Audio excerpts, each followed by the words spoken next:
오늘 5장 1절에서 10절까지는 르우벤 자손에 대한 말씀입니다. 르우벤은 야곱의 12아들 중에서 장남으로 태어났습니다. 그는 아버지 야곱의 첩 비라와 동침을 했기 때문에 아버지를 욕되게 했고 하나님 앞에서 죄를 범했습니다. 르우벤은 이 죄에 대한 결과로 장자의 자격을 박탈당하게 되었습니다.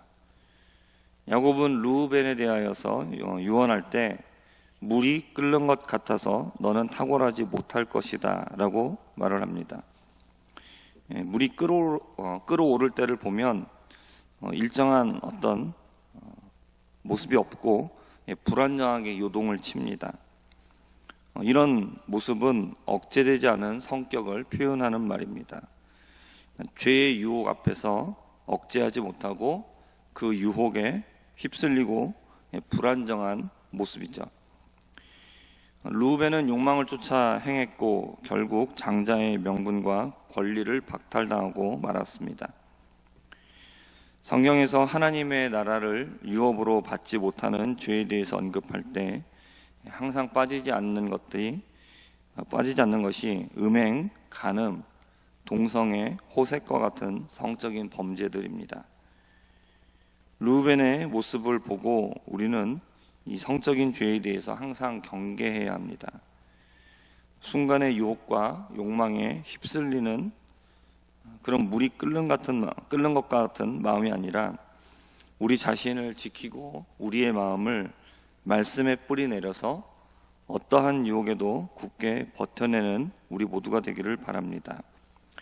그리고 특별히 우리의 자녀들이 이 시대에서 이런 성적인 죄와 항상 싸우고 늘 깨어있도록 해야 합니다. 18절부터 요단강 동쪽에 거주했던 므낫세 반지파에 대해서 이야기를 하고 있습니다.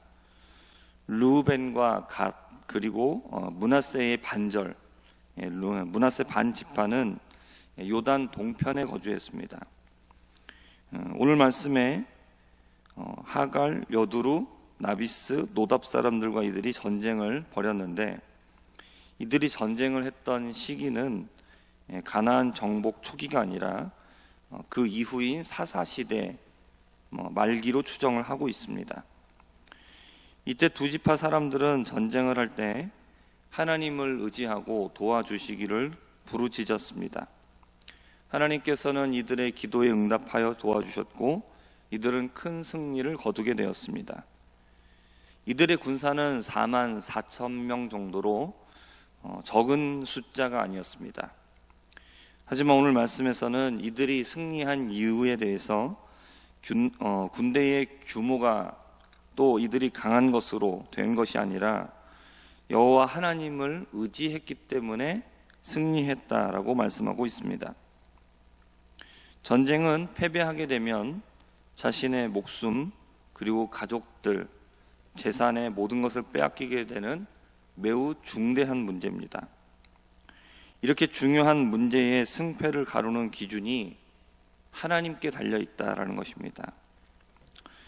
근데 우리가 살면서 이러한 중요한 문제뿐만 아니라 아주 작고 사소한 문제도 하나님께 달려 있습니다. 참새 2마리도 하나님의 허락이 없으면 그 중에 하나도 땅에 떨어지지 않는다라고 하셨습니다. 그렇기 때문에 우리는 아주 작은 일도 내가 하려는 생각을 버려야 됩니다. 우리는 아주 작은 일까지도 하나님께 맡기고 기도해야 됩니다. 우리는 큰 일도 마음대로 할 수 없지만 작은 일도 마음대로 할 수 없습니다. 우리는 자신의 키를 자라나게 할 수 없고 우리 머리카락도 희게 하거나 검게 할 수 없습니다.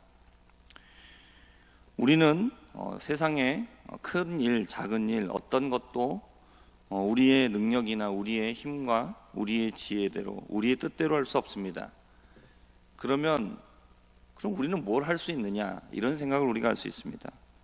우리는 무엇을 할 수 있을까요? 우리는 하나님께 기도할 수 있습니다. 하나님께 기도하면 하나님께서 도와주십니다. 하나님은 하나님께서 우리에게 도와주시기를 우리는 기도해야 됩니다. 그리고 하나님은 우리에게 기도하라고 하십니다. 마태복음 7장을 보면 이렇게 말씀합니다. 구하라 그리하면 주실 것이요, 찾으라 그리하면 찾아낼 것이요, 두드리라 그리하면 너희에게 열릴 것이다. 구하는 사람은 받을 것이고, 찾는 이는 찾을 것이고, 두드리는 이는 이에게는 열릴 것이다 라고 말씀을 하고 있습니다. 큰 일, 작은 일, 내가 할 수 없다는 사실을 우리는 깨달아야 합니다. 하나님 앞에 이것을 인정해야 됩니다. 그리고 어떤 일이든지 주님께 도와달라고 기도하고 구할 수 있는 우리가 되기를 주님의 이름으로 부탁드립니다. 이들은 하나님의 도우심으로 크게 승리했고 그 땅에서 번성했습니다. 하지만 그 이후에 이들은 하나님 앞에 범죄합니다. 승리하게 하셨고 번성하게 하신 여호와 하나님이 아니라 그 땅에서 섬기던 우상들을 섬겼습니다. 오늘 성경에서는 간음하듯 섬겼다라고 말하고 있습니다. 이것은 하나님도 버리지 않고 이 우상들도 함께 섬겼다라는 것입니다. 이들의 모습은 하나님의 분노를 일으켰고 하나님께서는 아수르 왕들을 사용하셔서 이들을 징계하셨습니다. 자신들이 번성하며 살던 땅에서 사로잡혀서 할라와 하볼과 하라와 고산 강가로 강제 이주를 당했는데 이 지역은 현재의 이란과 이라크 그리고 시리아 지경입니다. 이들이 하나님을 의지했을 때는 자신들과 맞선 적들과 싸워서 승리했습니다. 그 땅을 차지했고 번성했습니다. 그러나 하나님을 의지하지 않자 이들은 적들에게 사로잡혔고 자신들이 살던 터전에서 쫓겨났습니다. 하나님은 우리의 삶의 근간입니다. 하나님이 없으면 우리가 쌓아올린 모든 것들은 다 무너지게 됩니다. 하나님은 우리의 인생에서 선택이 아니라 필수입니다.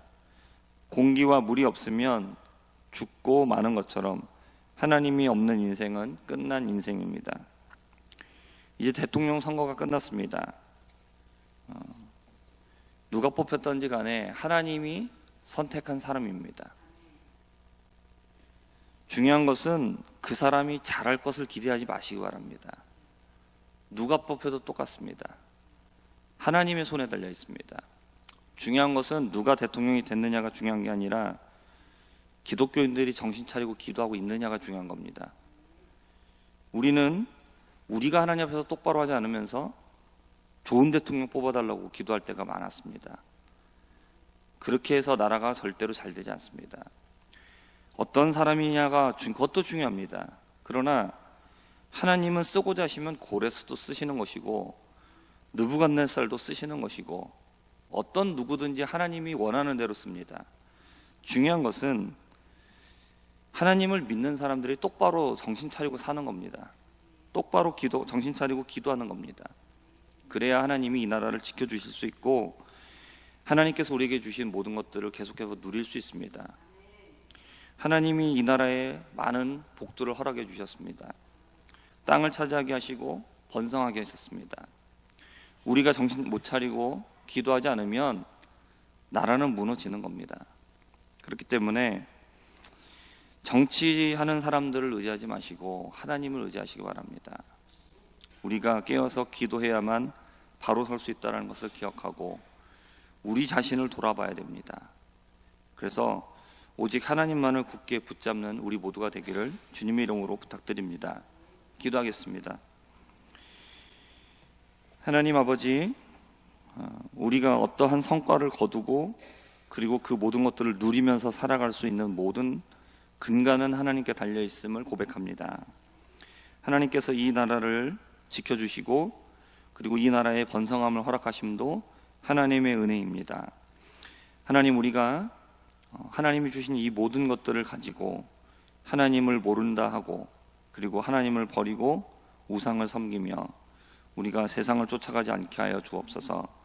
오직 하나님을 의지하게 하여 주옵시고 오직 하나님을 의지함으로 말미암아 우리에게 주신 이 모든 것들이 하나님 늘 평안함 가운데 있도록 주님 은혜 베풀어 주시옵소서. 하나님은 우리의 삶의 근간입니다. 하나님, 우리가 이 사실을 절대로 잊어버리지 않게 하여 주시고 우리뿐만이 아니라 우리 자녀 손들에게도 분명하게 이것을 가르치고 하나님, 우리가 이 땅에서 하나님의 영광을 나타내며 살게 하옵소서. 예수님의 이름으로 기도합니다. 아멘.